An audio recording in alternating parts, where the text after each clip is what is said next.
काल पुणे येथील हडपसरमध्ये प्रमोद भानगिरे यांच्या नेतृत्वाखाली रास्ता रोको आंदोलन करण्यात आलं.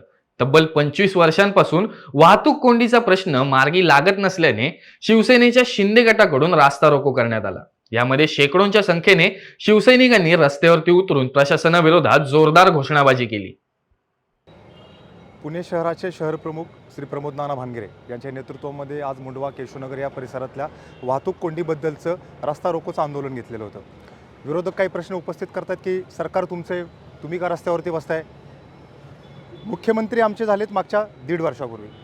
वाहतुकीची कोंडी आहे ही मागच्या 25 वर्षापासून. त्याच्यामुळं आत्तापर्यंत इथले झालेले आमदार असतील, आत्तापर्यंत झालेले इथले जे काही लोकप्रतिनिधी असतील, ह्या परिसरातले असतील, खरं तर पत्रकारांनी किंवा विरोधकांनी त्यांना प्रश्न विचारला पाहिजे की तुम्ही इतके दिवस काय करत होता. आज आमचं सरकार आलेलं आहे. मुख्यमंत्री साहेब अत्यंत चांगल्या पद्धतीनं सकारात्मकतेने काम करत आहेत आणि शहर प्रमुखांच्या माध्यमातून या परिसरातली वाहतूक कोंडी दूर व्हावी यासाठी आजचं आंदोलन घेतलेलं आहे.